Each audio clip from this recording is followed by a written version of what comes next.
خليك معايا لحظة وتخيل إنك بتتكلم مع جهاز بيفهمك، بيرد عليك، وبيساعدك كأنه إنسان حقيقي، بيكتب، يرسم، ويحل مشاكل في ثواني. الفكرة دي مش خيال علمي زي زمان، دي بقت واقع اسمه الذكاء الاصطناعي.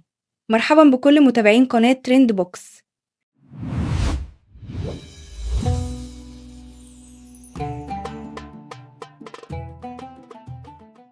الذكاء الاصطناعي ببساطة هو إننا نعلم الآلات إزاي تفكر وتتعلم وتاخد قرارات زي البشر، وده بيتم عن طريق تحليل كميات ضخمة من البيانات واستخلاص أنماط منها.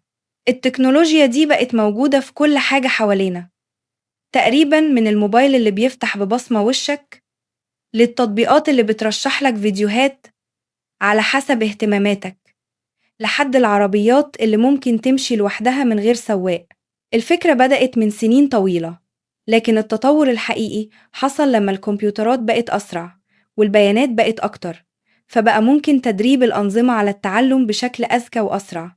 وفي مجالات زي الطب، الذكاء الاصطناعي بقى بيساعد في اكتشاف الأمراض بدري، وفي التعليم بيساعد الطلاب يفهموا بشكل أسهل، وفي الشغل بيوفر وقت ومجهود رهيب.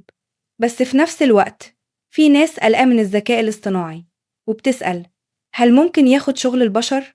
وهل ممكن في يوم يبقى أذكى من الإنسان؟ الحقيقة إن الذكاء الاصطناعي أداة قوية جدا، لكن لسه الإنسان هو اللي بيتحكم فيه وبيطوره. وده يعلمنا إن أي تكنولوجيا مهما كانت قوية، قيمتها في إزاي نستخدمها.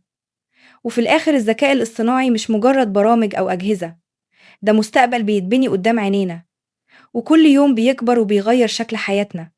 دي كانت حكاية الذكاء الاصطناعي من قناة ترند بوكس.